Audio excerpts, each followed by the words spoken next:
हाँ, तो आज हमारे पास एक बहुत ही दिलचस्प स्रोत है। अच्छा। प्रेम और मुक्ति का नाम से कुछ अंश हैं। ये एक भक्तिमय लेख है। हाँ, सुना है इसके बारे में, कृष्ण गुरु के नाम और उनके महत्व पर, है ना? बिल्कुल।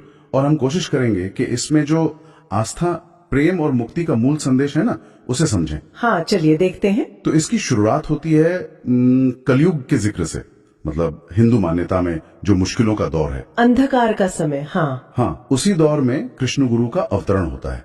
जैसा लिखा है, तुम कलयुग की अंधेरी चादर में अवतरित हुए, मनुष्य का खोया विश्वास फिर से लौटा लाए। ये तो बहुत शक्तिशाली पंक्ति है, खोया विश्वास लौटा लाए। और उन्हें मुक्ति का दाता भी कहा गया है। मतलब उनके नाम में एक आशा है, शांति की, प्रेम की और हाँ, मोक्ष की भी। और ये वाली बात भी दिलचस्प है कि जब इंसान पाप के कारण रास्ता भटक जाता है, देख नहीं पाता। हाँ हाँ, तब कृष्ण गुरु का नाम हृदय में बिजली की तरह गूंजता है। ये सिर्फ याद करना नहीं लगता है ना? नहीं, बिल्कुल नहीं। ऐसा लगता है जैसे नाम में ही कोई शक्ति है। हाँ, एक सक्रिय शक्ति जो अंधेरे में रास्ता दिखाती है। एक अंदरूनी अनुभव की तरह बताया गया है इसे। बिल्कुल। और तभी उनका संदेश गूंजता है। बड़ा सीधा और साफ संदेश है। सत्य को अपनाओ, असत्य को त्यागो। मानवता को आगे बढ़ाओ, हृदय में ईश्वर को पाओ।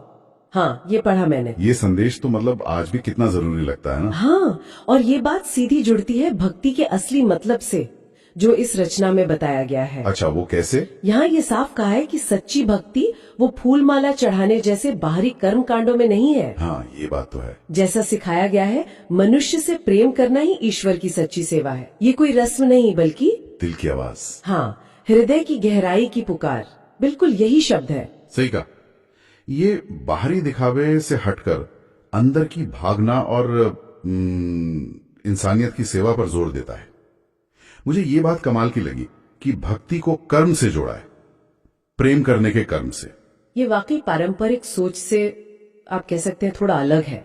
अक्सर हम देखते हैं कि रस्मों रिवाज पर ज्यादा ध्यान होता है। हाँ, होता तो है।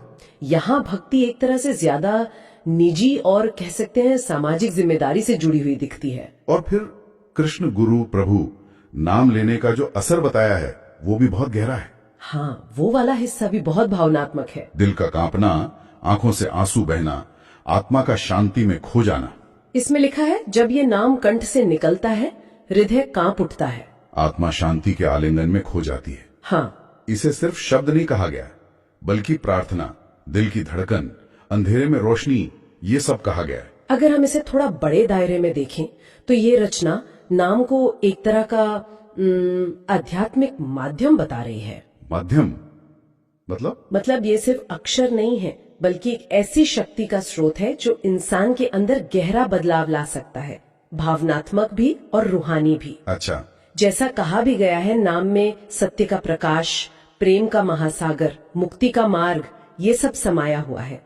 ये अपने आप में एक पूरी आध्यात्मिक अनुभूति है, सिर्फ नाम लेना नहीं। तो कुल मिलाकर देखें तो ये अंश कृष्ण गुरु के प्रति एक गहरी, बहुत गहरी आस्था दिखाता है। हाँ, यकीनन। ये बताता है कि उनके नाम में कितनी शक्ति मानी गई है।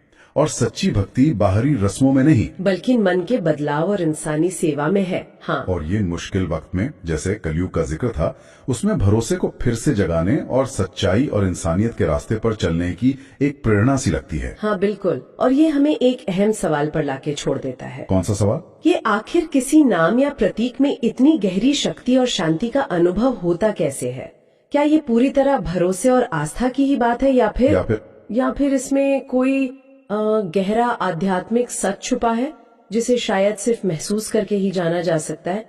सोचने वाली बात है। हाँ, ये तो सोचने वाली बात है। जय कृष्ण मूर्ति।